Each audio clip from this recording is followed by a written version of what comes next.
Salve amigos do Negócios Frenéticos, por que 0,1 Bitcoin pode se tornar inacessível e o que isso significa? A gente já fez vários vídeos sobre 0,1 Bitcoin, mas é sempre importante a gente atualizar os conceitos e trazer informações para você que é novo no canal e está vendo nossos vídeos. Nós vamos falar sobre pontos interessantes para quem deseja investir em Bitcoin para longo prazo. Oferta limitada e disponibilidade real do Bitcoin. Uma mudança de perspectiva, frações de Bitcoin tornam-se unidade de riqueza reconhecida, a gente vai falar sobre isso. Forças institucionais, vou passar algumas informações sobre o que está acontecendo. Psicologia e comportamento são conhecimentos importantes que você precisa ter como investidor. Projeção de crescimento e cenário de preços baseado em taxas históricas. Uma simulação baseada num crescimento anual sugerido. Tá? Bitcoin como alternativa a sistemas financeiros. O que os especialistas e os blogs falam na internet. Transferência de riqueza geracional e adoção crescente entre gerações mais jovens. Aqui sobre a galera baby boomers e uma galera, vou trazer um fato interessante de um blog lá dos Estados Unidos. Efeitos dos ETFs e armazenamento institucional e o comportamento pessoal sugerido. Na verdade, a gente troca uma ideia aqui sobre o que nós poderíamos fazer para termos mais liberdade.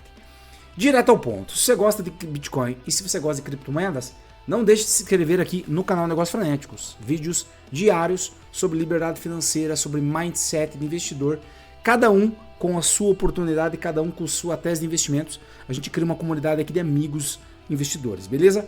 Vamos para o primeiro ponto aqui, eu vou aumentar um pouco aqui, deixar 120%. Deixa eu ver se 150% fica muito ruim. Deixa eu só acompanhar aqui do lado com vocês no OBS e vamos ver se vai dar tudo certo. Olha só, um dos primeiros pontos, por que 0,1 Bitcoin pode ser uma fração importante dos seus investimentos. Lolazitia, chega. Ele tem essa oferta limitada, ele tem a sua escassez e ninguém pode mudar isso, tá? O Bitcoin possui uma oferta total fixa de 21 milhões, você já sabe. Nenhuma ente central pode alterar esse limite e isso define a escassez matemática, ou seja, é isso, não tem o que fazer, já existe essa escassez. Cerca de 19,9 milhões de bitcoins já foram minerados até o presente momento, reduzindo o ritmo de novos suprimentos disponíveis no mercado, ou seja, desses 21 milhões, 19 já foi. E não quer dizer que tem 19 aí para você tentar comprar. Estima-se que 3 a 4 milhões de bitcoins estão perdidos para sempre por contas esquecidas, hard drives destruídos ou chaves privadas extraviadas, diminuindo ainda mais o estoque efetivo. Você já deve ter escutado aquela história daquele cara lá na Inglaterra que está escavando o lixão buscando um hardware antigo que ele tinha alguns bitcoins perdidos lá, né? Com cerca de 17 milhões de bitcoins efetivamente em circulação para o uso e disponibilidade por pessoa na população mundial é extremamente baixa quando dividida entre 8 bilhões, ou seja, você não vai ter um Bitcoin. Cara, se você não tem grana agora para comprar Bitcoin, ou se você não está muito perto, você não vai ter um Bitcoin. Beleza? Então, por isso que a gente fala muito em estratégia de 0,1 BTC. Tá? Algum tempo atrás, a estratégia já era 0,28 BTC. Eu já fiz algum vídeo aqui no canal Negócios Frenéticos e já te mostrei isso. Tá? Que antigamente a galera falava que 0,28 BTC mudaria a tua vida. Como o Bitcoin explodiu de valor, já 0,28 BTC já é bastante coisa. Então agora a métrica é 0,1 e tem alguns que falam que 0,01 Bitcoin já é suficiente, porque você pega as previsões lá do Michael Saylor, são extremamente agressivas, tá? Mudança de perspectiva. Frações de Bitcoin tornam-se unidade de riqueza reconhecida. Então, mais um ponto porque tantas pessoas defendem essa ideia. Eu não estou fazendo um vídeo falando que se você tiver 0,1 BTC você está feito na vida. Não, não é isso. Só estamos fazendo um vídeo e mostrando os fatores que implicam que, quando você tiver 0,1 BTC, daqui a alguns anos, esse 0,1 BTC vai ser uma parte interessante do seu portfólio de investimentos, tá? Então vale a pena você ter esta meta. Percepção de valor. Olha só, no começo, antigamente, possuir um BTC em 2011 tinha pouco significado, porque valia menos de $1, então a comparação dependia com moedas fiduciárias. Em 2017, um BTC representou um grande valor, quando atingiu cerca de $20 mil, mudando a percepção pública sobre possuir uma moeda inteira. Conforme o preço sobe, a unidade acessível passa a ser frações como 0,1 BTC. As pessoas começam a desejar possuir frações fixas em vez de moedas inteiras. Okay? Historicamente, aquilo que era visto como pequeno, por exemplo 0,1 BTC, pode tornar-se um padrão de medida cultural. Na verdade, a comparação é o seguinte: um BTC não era nada antes. Hoje um BTC compra uma casa. Um BTC, 110 mil dólares, 600, 700 mil reais, vai comprar um apartamento, vai comprar um imóvel em alguma cidade. Certo? Você consegue comprar carro, você consegue comprar alguma coisa. Hoje, 0,1 BTC que está na faixa de 70 mil reais, não vai comprar uma casa. Mas quem sabe, com a multiplicação dos valores do Bitcoin, esse 0,1 BTC seja uma questão muito interessante. Se você fizer a matemática simples, que vários especialistas falam que $1 milhão em 10 anos é possível, 2035, 2032, 2030, existem várias precificações e matemáticas. Não tem como acertar, né, a previsão exata, mas muitas pessoas acreditam mesmo que isso vai acontecer.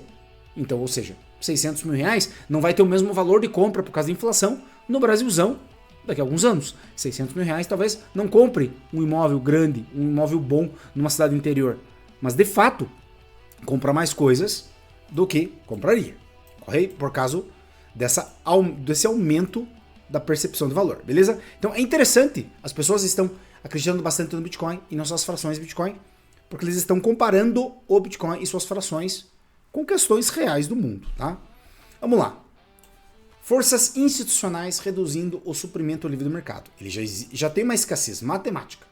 E agora tem uma força institucional que está reduzindo esse suprimento livre do mercado. Então vamos lá. Como que está esse detalhe em andamento? Instituições e ETFs, tá, de grandes players, por exemplo BlackRock e Fidelity, compram e armazenam quantidades significativas de Bitcoin, acumulando reservas que saem do mercado circulante. Antigamente, era nós, no varejo, tentando negociar. Agora, são empresas, são países, são instituições gigantescas, as maiores do mundo, comprando toneladas de Bitcoin. Isso, além da escassez matemática, vai ter essa escassez de suprimento, ou seja, pode chegar uma hora que não vai ter Bitcoin para você comprar na tua Binance, no mercado Bitcoin, na Bybit, na corretora que você usa. Cada compra por um ETF tipicamente resulta na aquisição de Bitcoin real, que é alocado em armazenamento a frio, diminuindo o free float disponível para compradores comuns. Se toda hora tá vindo ETF para cá e para lá, para cá e para lá, eles vão ter que adquirir esses Bitcoins para ter lastro, vai sair de algum lugar e você vai ter menos oportunidade de compra. É isso que você tem que ficar ligado. Tem muita gente grande comprando. Você pode não acreditar nas precificações gigantescas, nas previsões gigantescas de Michael Saylor, por exemplo, que ele fala em Bitcoin 18 milhões de dólares. Aí se chega a 18 milhões de dólares, 0,01 BTC, próximo a 7 mil reais hoje, já teriam uma grande valorização, mas são especulações. Estratégias de custódia e holding de longo prazo transformam esses Bitcoins em reservas praticamente inalienáveis, tornando indisponíveis para negociações regulares. Se eles estão comprando para fazer ETFs e esses Bitcoins não vão ficar no livre mercado, vai ter ainda menos, vai ter uma maior escassez, menos satoshis disponíveis. Você está entendendo a matemática, né? Com menos moedas negociáveis, a liquidez diminui e a pressão de oferta tende a empurrar preços para cima, contribuindo para a hipótese de impossibilidade futura de comprar 0,1 BTC. Por que impossibilidade futura? Porque hoje falamos que 0,1 BTC no futuro pode mudar tua vida, mas você não vai ser malandro ou mané de deixar para comprar os seus satoshis no futuro. A matemática é compre agora para quando ele valer muito, você não precisar comprar. A gente já perdeu, você já perdeu, muitas pessoas já perderam, o bonde de você ter alguns bitcoins ou ter o seu primeiro bitcoin. Eu perdi essa oportunidade. Eu me lembro quando o Economista Sincero falou em 3 mil dólares. Cara, 3 mil dólares, 3 mil dólares. Era o quê? 15 mil reais, 18 mil reais. E era um momento que eu estava investindo no meu consultório novo e eu tinha essa grana. E eu fiz um investimento muito pequeno em Bitcoin. Mas faz parte, era o momento que eu estava conhecendo. Agora a gente já conhece um pouco mais, tá? Tá gostando desse tipo de mapa mental? Tá? Ó, eu fiz essa mudança aqui com o zoom para ficar mais agradável, que um seguidor falou para eu deixar maior as palavras aqui, tocou BS aqui e eu acho que tá ficando legal. Olha só, mais um ponto interessante, psicologia e comportamento que fazem as pessoas perderem a oportunidade de possuir. Aqui talvez você esteja ainda num desses pontos, então veja se não é isso que está acontecendo para você não acumular seus bitcoins. 3 fatores psicológicos principais que impedem a aquisição ou retenção de frações significativas de Bitcoin. Olha só, pensamento de curto prazo. Muitas pessoas tratam o Bitcoin como ação para operar, compram na alta e vendem na baixa, perdendo valor por falta de convicção no longo prazo. você até pode especular, mas eu tenho um amigo meu que tem grana pra caramba, e tem uma grana da Binance, ele odeia a questão do Bitcoin por causa desse marasmo que está agora. E desde sempre que eu falei pra ele sempre teve verba pra isso, eu falo, cara, vai acumulando. Se ele tivesse acumulando, ele já teria multiplicado o patrimônio algumas vezes, mas ele gosta do gambling, Então, às vezes você pensa no curto prazo, no médio prazo, você não consegue segurar. E eu fiz um videozinho e vou deixar na tela final. Cara, não é o problema, a decisão mais difícil que você tem com o Bitcoin é você segurar o Bitcoin. Você controlar o emocional de não vender na alta para não ficar executando lucro, lógico, separando sua carteira de hold e de movimentações de curto e médio prazo. Quer fazer especulações? Faça em carteiras diferentes, não mexa na tua carteira de hold. Eu, pelo menos, acho interessante essa ideia. Incredulidade em relação ao crescimento exponencial. A dificuldade de imaginar crescimento exponencial faz as pessoas subestimarem o potencial da valorização a longo prazo. Quando você apenas olha um crescimento de 0 a 100 mil dólares, você acha inviável ele chegar a $1 milhão ou a 18 milhões de dólares. Você só consegue ter mais credibilidade nessa precificação, nessa previsão que especialistas, blogueiros, investidores comentam, é se você entende o mercado. Se você entende o mercado. Você tem que ter um olho mais clínico, você tem que aprofundar o teu conhecimento para você entender isso. Então, quando você tem mais conhecimento, você tem mais credibilidade, você aceita maior credibilidade naquele ativo, então você talvez entre com mais prudência nos seus investimentos e, de fato, você segure por mais tempo a sua fração de Bitcoin, os seus satoshis, tá? Inflação do estilo de vida, gastos correntes em confortos momentâneos, tecnologia, assinaturas, viagens, trocam a possibilidade de acumular no BTC por prazeres imediatos. Quando você está focado no curto prazo, você não dá muita bola para investimento de longo prazo e com isso as gratificações imediatas ganham mais valor para você. Você vai investindo quinhentão por mês em Bitcoin, mas daí vai com a tua esposa pra praia, gasta 5, 6 mil reais, vai para um resortzinho, 5, 6 mil reais, que é esse valor hoje de um resort aí que você pega bebida liberada, comida liberada, que você vai ali com o teu filho, com o teu sobrinho, com quem você vai, enfim. E tá tudo certo, a gente tem que passear também, mas já para fazer uma comparação de quanto que você gasta nesses passivos, né? Nem passivos, né? Nesse dinheiro que é jogado fora. Tudo bem que você vai ter os dividendos de memórias. Até teve um livro interessante que eu li, mas eu tô sem ele aqui, depois eu indico para vocês. Vai estar na descrição alguns livros interessantes. Lolozitia, mas de fato, é isso. Quando você pensa muito no curto prazo, você se perde e você não acumula, tá? Agora vamos lá. Vamos falar sobre projeções de crescimento e cenário de preços baseados em taxas históricas, exemplos matemáticos. Lembrando, não é indicação de compra e venda, não estamos fazendo previsões de Bitcoin.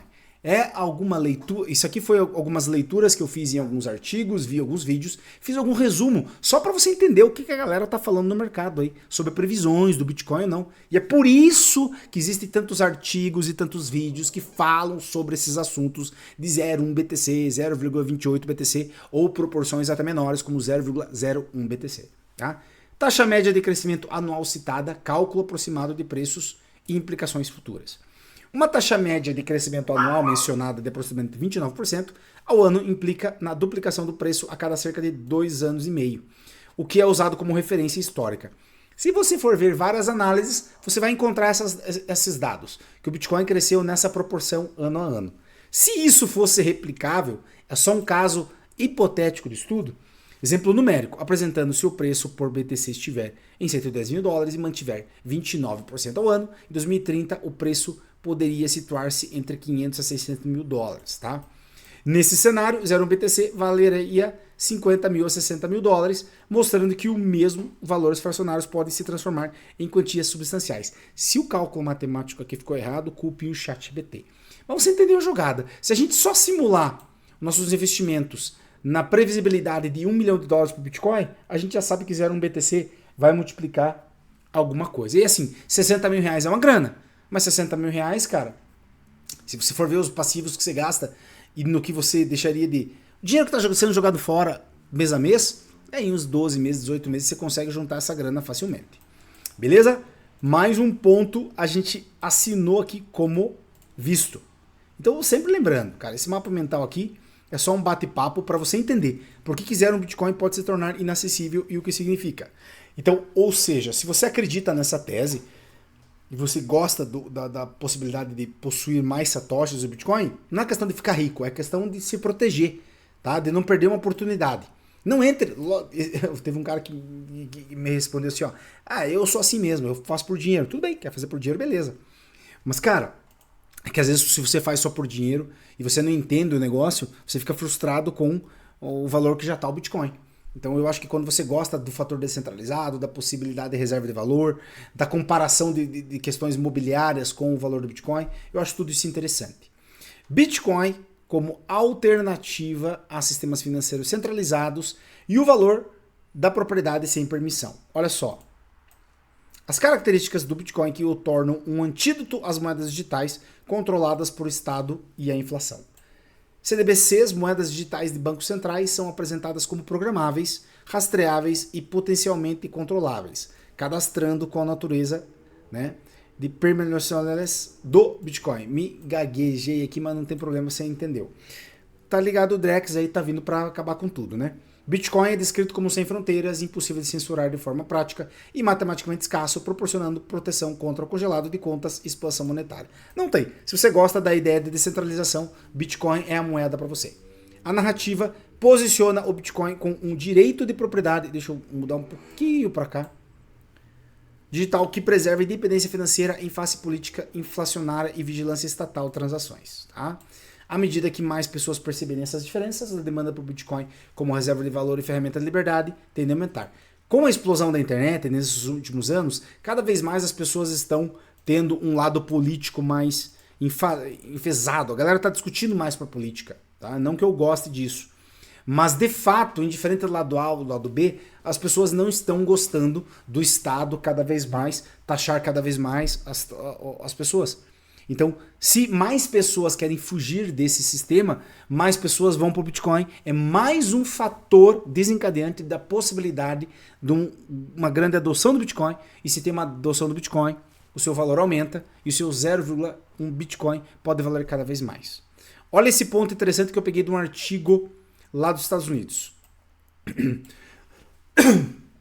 Perdão. O impacto de transferência das grandes riquezas para gerações que preferem ativos digitais e como isso afeta a demanda por Bitcoin. Gerações mais jovens demonstram maior confiança em tecnologias e códigos do que instituições bancárias tradicionais, elevando a probabilidade de adoções de ativos digitais. E mistura-se isso também a questão das pessoas estarem mais expostas a questões políticas, tá? Mais acessibilidade também a possibilidades de investimentos, mais acessibilidades a conhecimento, ou seja, quando você vê um vídeo, quando você vê um blog, você assina o canal Negócios Frenéticos, você entende das possibilidades da descentralização, dos efeitos de você colocar o investimento como colateral, liquidez para os seus investimentos. Cara, tudo isso traz mais pessoas, mesmo que numa velocidade um pouco devagar, traz mais pessoas para o Bitcoin e isso pode valorizar o ativo. Lolozitia, vamos lá. Estima-se que mais de 100 trilhões em riqueza serão transferidos do Baby Boomers para Millennials e geração Gen Z nas próximas décadas, alterando os perfis de investimento. À medida que essa transferência de riqueza ocorre, a demanda por Bitcoin como reserva de valor tende a se tornar padrão, tornando frações previamente acessíveis mais raras. Sempre lembrando, o propósito desse artigo é mostrar diversos pontos de vista sobre diversos artigos e vídeos que eu li e escutei, e estou trazendo para você aqui pontos diferentes que levam a crer que o Bitcoin continuará subindo. Então, se você possuir uma porcentagem de satoshis, alguns números de satoshis, esses seus satoshis serão valorizados no futuro. Analogia utilizada. No futuro, possuir 0 BTC pode ser comparado a possuir um grande terreno em área valorizada, algo desejado ou escasso. Beleza? É assim que funciona. Isso aí, se você for fazer uma simples matemática como $1 milhão. Uma opinião pessoal, não previsibilidade de quanto tempo vai acontecer, eu acredito mesmo em Bitcoin a $1 milhão, né, daqui a alguns anos. Efeitos do ETF e do armazenamento institucional sobre a volatilidade do mercado. Olha só, como a retirada de oferta em circulação afeta a volatilidade e estabelece condições para a fase de hiperescarcidade. Ô, louco! Hiperescarcidade. Que loucura! O meu mapa mental aqui da inteligência artificial zoa às vezes no português comigo, né? Quando ETFs compram e mantêm bitcoins em custódia, esses ativos deixam de ter parte de estoque circulante disponível para o processo no mercado. Eu acho que esse aqui eu já li. Cara, eu tô repetindo. Vou até comportamento pessoal sugerido para acumulação. Aqui vamos falar só um pouquinho sobre estratégia. Cara, eu acabei repetindo aqui. Cara, eu já falei para vocês, eu uso essa inteligência artificial, ela me prega umas peças. Acumular de forma automática, consistente com disciplina, evitando tentar o time do mercado. Cara, DCA. Se você vai investir em qualquer tipo de ativo e você vai acumular no longo prazo, o DCA é a melhor estratégia. Estratégia prática, converter pequenas parcelas de renda semanalmente em satoshis, mantendo o processo automático emocionalmente neutro. Cara, é importante você ter metas de comprar satoshis. Você pode ter metas de tipo R$100 por semana, mas vai ser diferente se você comprar tantos satoshis por semana, porque você não vai estar bitolado também por causa dos valores em reais, tá? E, de fato, quando você compra certos satoshis, você vai comprar mais satoshis sempre, beleza? Enfatizar tratar Bitcoin como conta de poupança e não como jogo especulativo, priorizando consistência e paciência a longo prazo. Separe a tua conta de movimento de curto e médio prazo do Bitcoin de hold ou de outros ativos que você tem de hold, que isso vai facilitar os seus investimentos. O objetivo declarado não é necessariamente possuir um BTC, mas garantir que não deixar para trás a oportunidade de zerar um BTC não seja uma oportunidade perdida. Este videozinho quis falar sobre isso, tá? Vamos ver o que eu coloquei aqui sobre mensagem final para vocês. Ações, reflexões sobre a liberdade financeira, natureza, histórica e do momento. Vamos falar sobre isso. Na verdade é um resumão, provavelmente, do nosso vídeo. A janela para adquirir uma parcela significativa de Bitcoin não permanecerá aberta indefinitivamente. Já, na verdade, já passou, né? Era muito mais fácil usar no BTC. Tá? Imagina, era $300 quando o Charlão falou no vídeo dele de BTC a $3.000. $300. 1.000 e poucos pila todo mundo tinha. Todo mundo tinha. Então talvez seja a última janela. Ah, e sabe, e se toda hora você ficar, vai subir demais, acho que não vai subir, ele não para. Eu me lembro que a barreira dos $100.000 foi difícil de ser quebrada, mas ela foi quebrada. A posse de um BTC como prova de compreensão antecipada do fenômeno, não apenas como ativo financeiro, mas como símbolo de liberdade, tá? Aqui um convite à decisão pessoal. Compre, mantenha ou aprenda sobre o Bitcoin enquanto a oportunidade ainda existe, com ênfase em não depender do timing perfeito. Cara, é importante você fazer suas compras, é importante, se você compra, você manter, quer fazer especulações de curto e médio prazo, tudo bem, mas tenha uma posse em autocustódia para o longo prazo, isso é uma opinião minha, ok? E foque mais em acumulando cada vez mais satoshis, chegando ao seu 0,1, ao seu 0,28 ou talvez ao seu 1 Bitcoin, dependendo do volume de aporte que você tem, tá? Mas não pense muito no timing perfeito, beleza? Olha só, este vídeo não é um aconselhamento financeiro, e cada pessoa deve pesquisar por conta própria ou falar com um profissional antes de tomar decisões. Eu, como entusiasta de Bitcoin e aqui produtor de conteúdo, eu gosto de falar desses assuntos, beleza? Vamos fazer aqui, ó, um zoom e tirar o zoom, perdão. Cara, esse videozinho eu acho que ficou bem válido. Se você gosta desse tipo de conteúdo, com esses mapas mentais resumidos, basta se inscrever aqui no canal Negócios Frenéticos. Estou trazendo conteúdos todos os dias para vocês, beleza? Um grande abraço no coração de vocês, ótimos investimentos e nos vemos no próximo vídeo aqui do canal Negócios Frenéticos.